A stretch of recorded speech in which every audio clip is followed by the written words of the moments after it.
Welcome back to On the Field, Off the Field, a podcast presented to you by ASE Sports, LLC. And I'm your host, G. Watts, a.k.a. The Voice, once again coming to you live from Blythewood, South Carolina on this nice, cool, and chilly Thursday evening. Definitely excited to have you back if you're joining back in. If you're a first-time listener, welcome. And this is episode 3, or will be episode 3 of On the Field, Off the Field. So we are continuing to keep the ball rolling, and I'm very excited about that. Definitely got to maintain traction here. And of course, a little insight about ASE Sports LLC.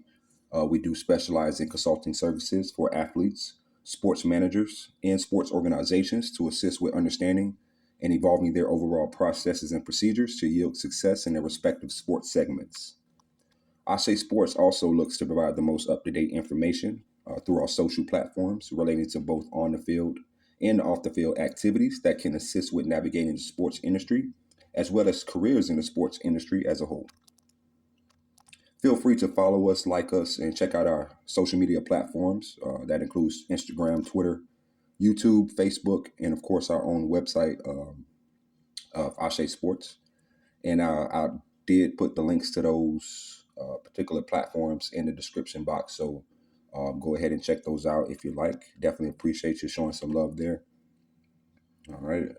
And to get right into it, I guess one thing I could say is that there were a lot of good games last week, both across the NBA and the NFL.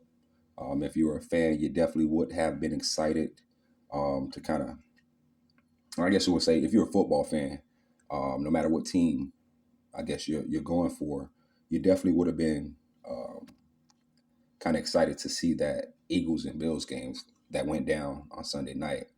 Now, I didn't catch the game. I get up for work at about 4:15 in the morning. So due to that, I try to get to bed early. So, yeah, I definitely didn't catch the game. But when I was told about the game, I did go back and watch the highlights. And I can say it definitely was a great game. Played in Philadelphia. And, you know, although I don't like the Bills, and I'm not an Eagles fan, but the Bills definitely put up a good fight against the Eagles. But the Eagles did dominate, and they came out on top in overtime, and they are now 10-1 for the season. Now, it wasn't much of a defensive game as much as it was an offensive game, as both teams did score a combined total of 71 points. So, I mean, not saying there wasn't any defense played, but as you can see, you know, based on that score, it looks like it was just an offensive dominated game. And it was pretty exciting to watch. The Eagles were led by the efforts of quarterback Jalen Hurts, who had 3 touchdowns through the air, while also adding 2 touchdowns on the ground. And DeAndre Swift did provide some good support on with the running game as well. Devontae Smith, he caught 7 receptions for 106 yards and a touchdown. A.J. Brown, now his reception yards were limited, but he did get in the end zone. So as I went back and watched the game, watched the highlights, I was just like, man, like, yeah, I definitely wish I would have kind of put that time in and stayed up for that game. Because like I said, if you're just a fan of the game in general, you would have enjoyed watching that matchup on Sunday night. The Bills, of course, were led by Josh Allen, who threw two touchdowns through the air.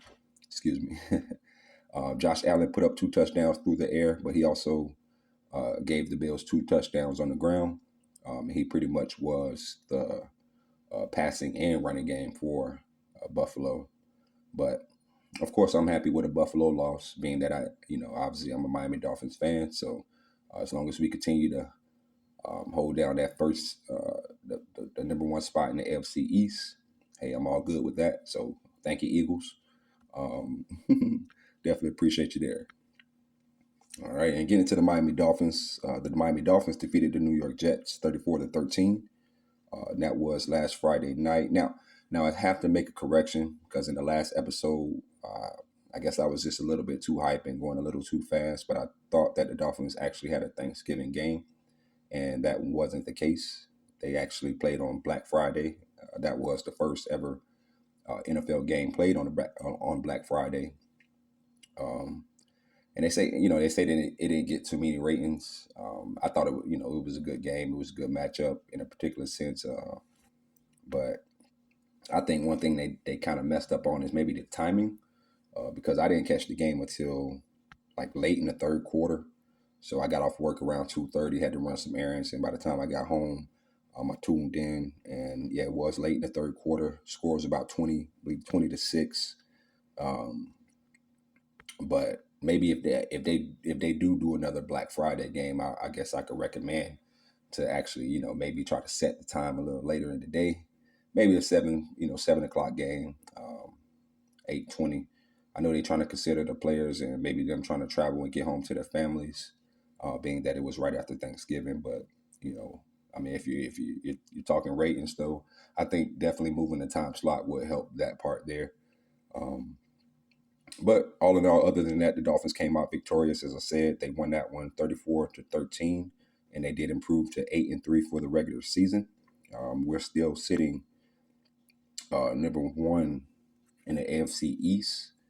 Uh, and I know the Jets were a 4-6 team, but I'm proud of Miami for coming out and playing with a high caliber to ensure that we were victorious. Because, as I stated before, those are what we called trap games, in which, yeah, on paper, we're supposed to beat you, but we come out half stepping and thinking that we're going to beat you, and we end up with the loss. But the Dolphins came out and they definitely handled business. So I'm definitely proud to have seen that part. Uh, and our best wishes to Jalen Phillips, who went down on a non-contact injury to his knee. That was definitely tough to see, being that he seems like a great guy. He's definitely a great player. But when you got a non-contact injury like that, it's definitely tough to see. So, especially with the knee, seeing as I tore my ACL and my MCL in my college career. So, best wishes to Jalen Phillips, and we do wish him a swift recovery. But definitely take as much time as you need to make sure that you are 100% before coming back out on that field. So, and I encourage that with all athletes to, if you are facing an injury, never try to rush it. Never try to push yourself. Don't ever let the staff push you. Take your time and recover 100% before you get back out on that field, because you never know what could happen past that. If you're not 100%, you could potentially suffer an even worse injury. So, but yeah, definitely shout out to the Dolphins defense. They definitely did a great job uh, on Friday night. Excuse me, Friday evening, and kind of holding the Jets offense down. The Jets offense was basically non-existent. I think the defense had about 6.5, 7 sacks. There were great plays all across the board. Um, so yeah, man, just definitely proud of my team for going out there and handling business, like I said, especially with a divisional matchup against the Jets. Um, and that's also for bragging rights too, as a lot of people may know. That Jets Dolphins rivalries, it kind of runs deep. So, uh, but now when we won Friday, we were actually sitting number one in the AFC overall. But after the games were completed on Sunday, kind of the rest of the games were played. We did drop back down to the number 4 seed in the AFC. So, I mean, and we're still in good standing. I mean, you definitely can't complain there. But if the season had ended on Friday, the Dolphins would have actually qualified for a first round bye. So that's why we want to see them in that number one slot. If we do get it, then we get the first round bye. Although the Dolphins are up against a lot of tough competition, and trying to earn that spot as the Baltimore Ravens, the Kansas City Chiefs, and the Jacksonville Jaguars.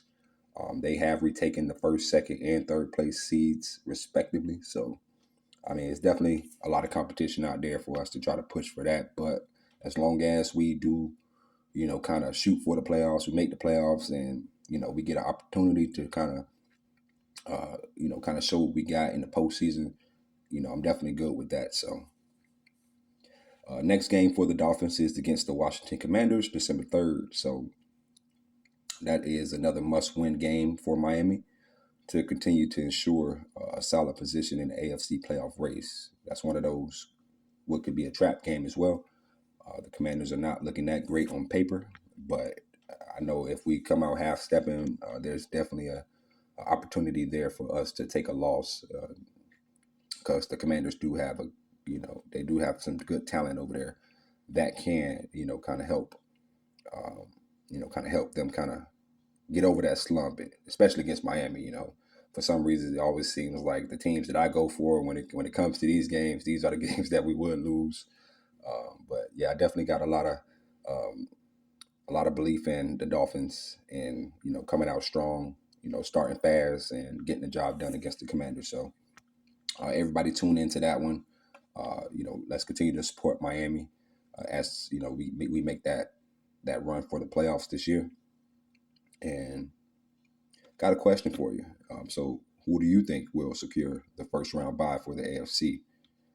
Based on your answer, feel free to leave a comment in the comment section or submit a reply through our polls if you're on the Spotify channel.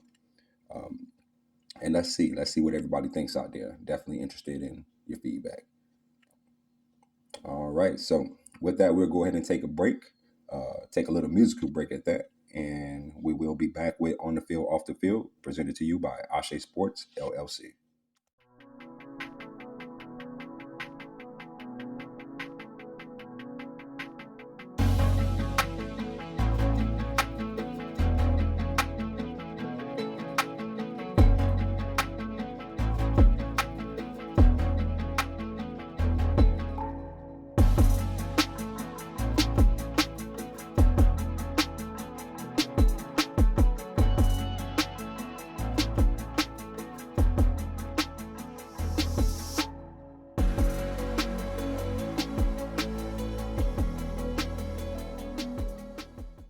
Welcome back all to On the Field, Off the Field, a podcast presented to you by ASE Sports, LLC. And of course, I'm your host, G. Watts, a.k.a. The Voice, coming to you live from Blythewood, South Carolina. Thank you for tuning back in with us. And in the next segment here, just want to give you a quick weekly review of the hometown Miami Heat. Um, Now, the Heat are currently sitting with a 10-8 record. We definitely had a confident win over the Cleveland Cavaliers. That was 129-96. But we also did have a close loss to the New York Knicks and also a disappointing loss to the Brooklyn Nets. And we lost both of those by a score of 98 to 100 and 97 to 112, respectively. Definitely was disappointed in that Brooklyn Nets loss because I believe we actually lost the lead there. We had a significant lead, but we gave it up, and the Nets were able to kind of capitalize on that and come back and take the win. So those are the games that if you're on top, you definitely got to keep your foot on the neck, keep your foot on the gas, and kind of close out to the fourth quarter to until in the fourth quarter when the clock has all zeros on it. So that, like I said, that definitely was a disappointing loss. But hey, there's still a lot of season to play, so we can't just base the remainder of the season on that particular game. There's always opportunity to get better. So hopefully we do see Miami kind of pick up in those particular games where if we are ahead, we stay ahead and we close out with the win. So now also Miami had a potential playoff matchup against the Milwaukee Bucks this week, although we did fall short to the Bucks, and that was a final score of 131 to 124. Now the Bucks are sitting number 3, or they're sitting at third in the Eastern Conference. But my coworker did bring up a good point, in which I did kind of overlook, which was Miami was playing without a couple of its leading scorers in Tyler Hero and Jimmy Butler, who I definitely think would have made a difference in those particular games. We only lost to them by 7 with the lineup that we played with,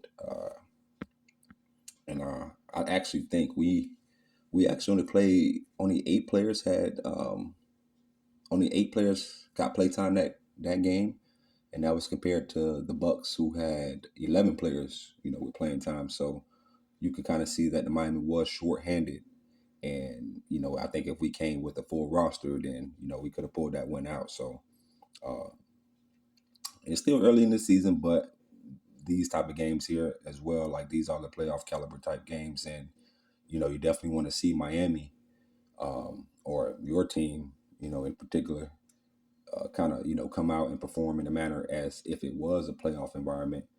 Because as we all know, in the playoffs, you either win or you go home. So, um, but we do got another opportunity at the Bucks. We played the Bucks in Milwaukee February 13th.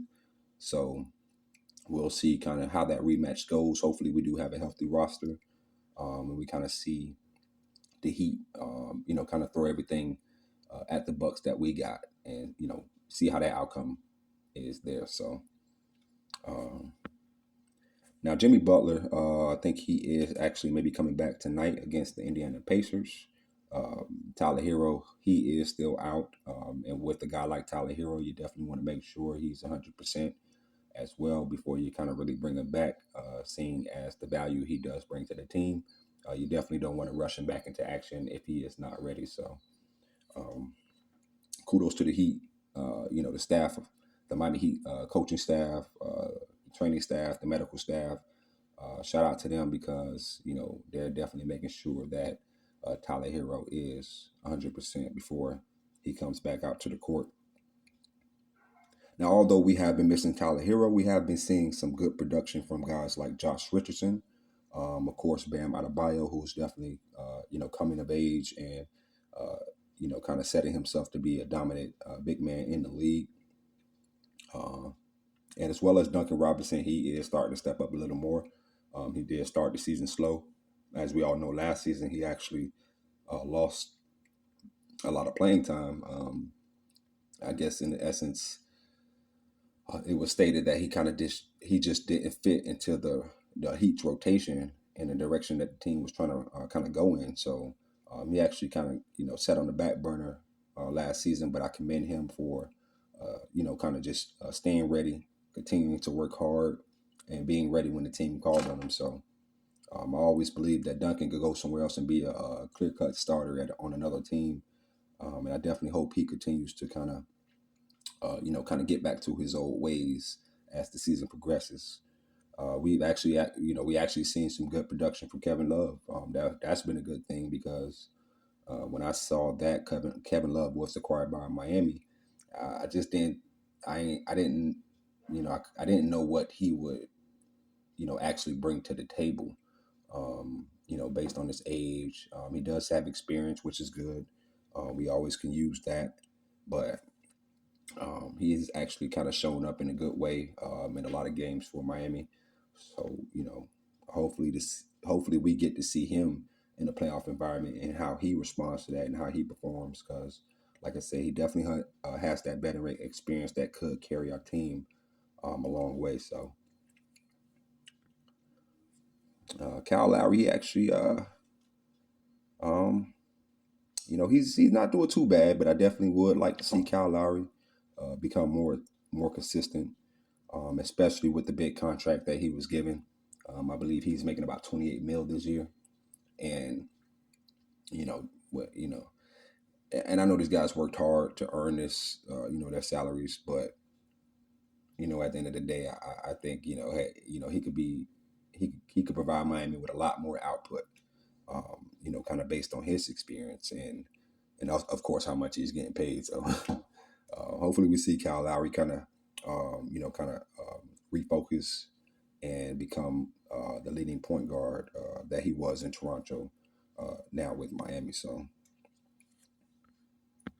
now with the three straight losses, Miami did drop from about, I think we were in the fourth place seed for the Eastern Conference, and we now have dropped down to the seventh place seed in the Eastern Conference.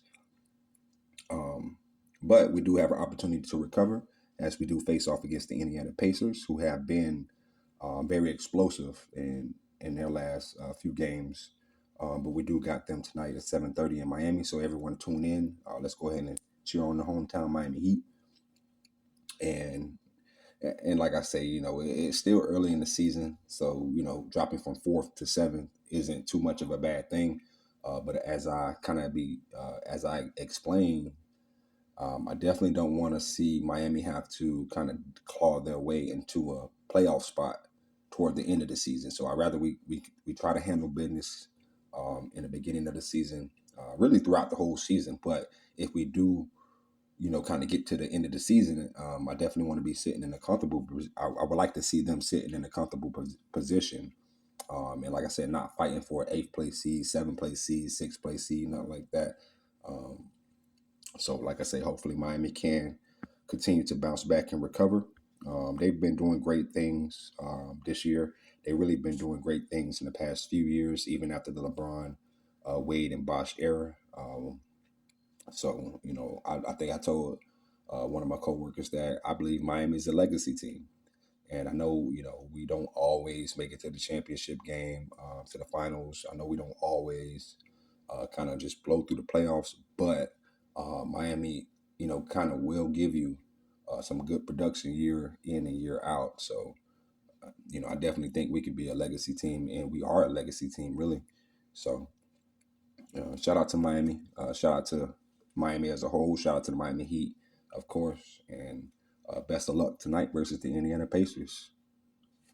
Now, on a side note, it definitely was sad to hear that Coach Spoelstra and his wife, they actually have finalized their divorce. So, well wishes to both sides moving forward, as both sides came to a mutual agreement. I think they handled it very maturely, of kind of, the information they relayed to the media, and just, their plans for moving forward, making sure that they kind of be the best co-parents that they could be. So, definitely shout out to them for that example of how it's supposed to be done. But to Coach Spoelstra as well as to Nikki Spoelstra, just hope you guys have a great future moving forward. I believe one of their children, excuse me, has a particular disease. I forgot the name of it. Lymphoma maybe, I think. um, but yeah, I don't know. I don't know exactly what it is, so don't be too mad at me. But yeah, definitely best wishes to them as well as they kind of kind of go through that process, because I know it got to be difficult for anyone to whose child is in that particular position. It definitely got to be difficult for any parent to see and manage. So uh, definitely our hearts go out to you, and hope everything works out for both of you. All right. So with that, what we will do is we'll go ahead and take another musical break, and we will be back with On the Field, Off the Field, presented to you by ASE Sports, LLC.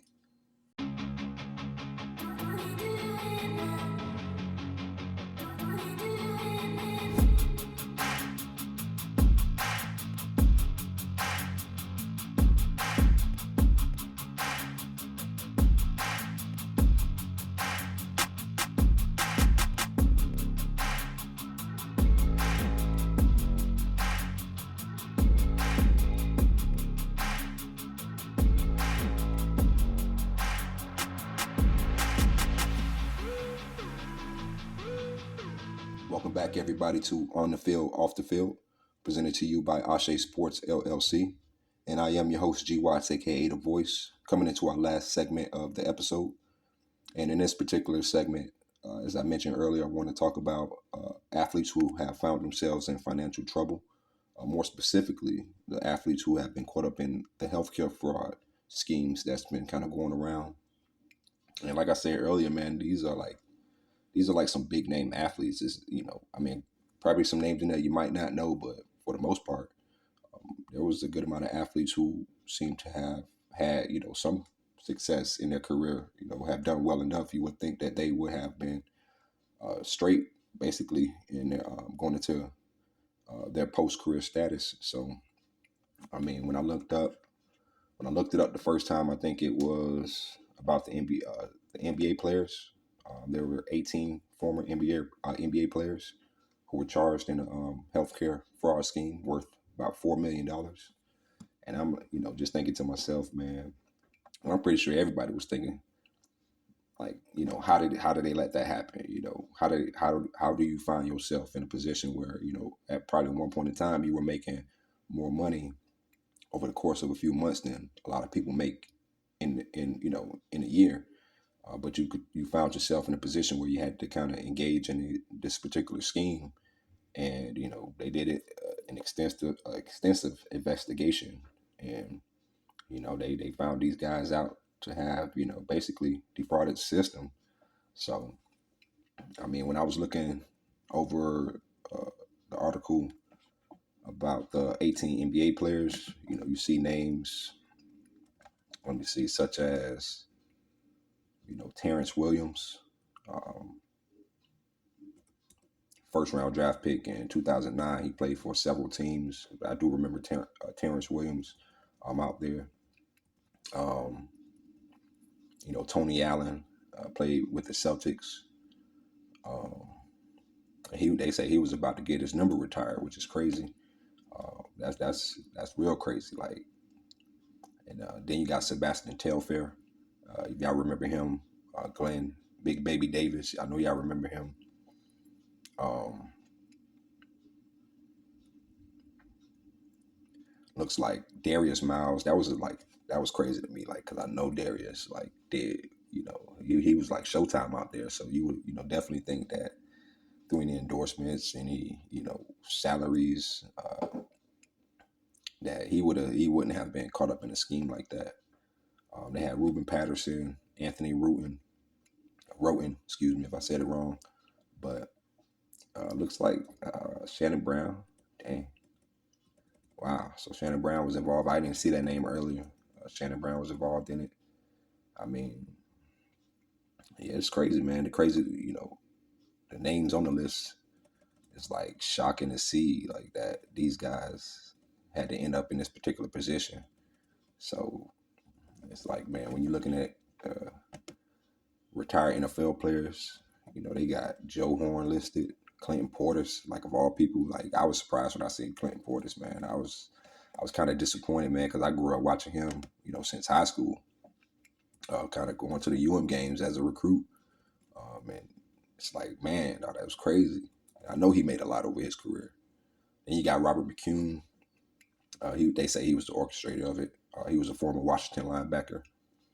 Um, I mean, let me see if I can find these other names. You know, Former Eagles running back Corey Buckhalter. I remember him. Like it's crazy. Carlos Rogers. They got Darrell Reeve, Frederick Bennett. Now those guys I really don't know, but basically looking at that, you kind of ask yourself kind of where the guys went wrong at. And they do say athletes tend to spend a lot, knowing that the money's coming in, and then they kind of not thinking about what's going to happen if they get injured, a career ending injury. They don't know what's going to happen once they retire, and at that point the checks are not coming in as they used to, as much as they used to.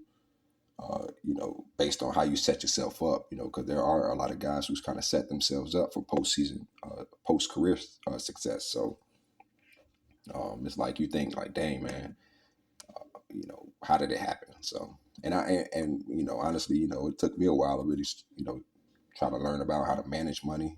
I'm still learning. So, and I'm not even gonna lie. So, but when you kind of, making that much money, it's almost like you think that, you would have been, you would have set yourself up, man, for, you know, to be in a position to not have to involve yourself with some type of fraud scheme. So, but yeah, man. So, I think it's up to, you know, I mean, mainly it's up to the athletes.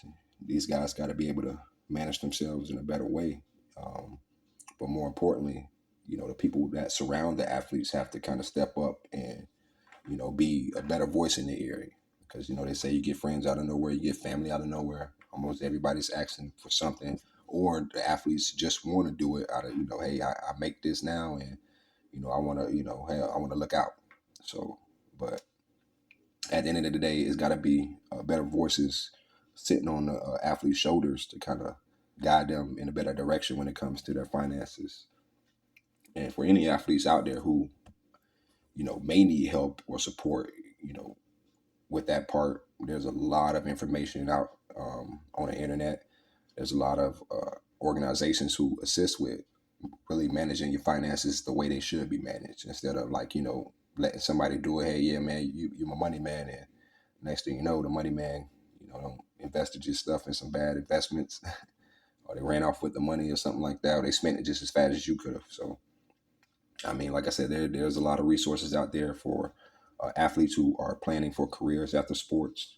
Um, there are resources out there that tell what's the best options for athletes heading into post a post sports career, or excuse me, a post sports world, as they said. So, um, but yeah, there's a lot of information out there that can assist athletes who need that particular help.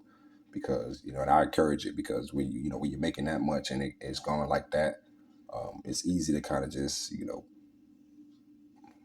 end up like those guys who I called out earlier. So, I mean, hopefully athletes are really taking it into consideration now. I know you got the NIL that allows college athletes to get paid. Hopefully somebody's helping them manage the money. I never had a problem with the NIL, but that was one thing I would say is like, hey, you should have a way where these athletes don't, kind of get a lump sum. It's kind of siphoned off to them, in a particular, time frame, until they become professionals, at least, because they still got to focus on academics. I think it's that story, that one story with Angela Reese, who sat out. People didn't know kind of what was going on. And now I don't know if it's true or not, but I did hear because she had a 1.9 GPA. And Angel Reese, she's a big time star right now. Pretty sure she has a good amount of revenue coming in for herself. But at the end of the day, if you're not focusing on the academic side of things, then you're not going to get the academic benefit of being in school, or being in a university or college. So I highly encourage all athletes to try to seek financial assistance, seek out assistance, professional assistance with trying to manage your money, and also setting up a post career plan for yourself, so you don't have to kind of face um, that decline in income, or drop in income, or not having a place of employment, to really like propel yourself in your post career status. So, but yeah, man. So I guess that we'll cut it short here. We'll cut it here. Probably hasn't been short, but I mean, it's probably short compared to other podcasts out there. But like I said, man, we're just trying to work out the wrinkles and the kinks. Just trying to build myself up here. So y'all bear with me as I kind of work through it. And once again, this is, or has been, On the Field, Off the Field, presented to you by ASE Sports, LLC. I'm the host, G. Watts, a.k.a. The Voice, signing off here from Blythewood, South Carolina. You enjoy the night. Peace.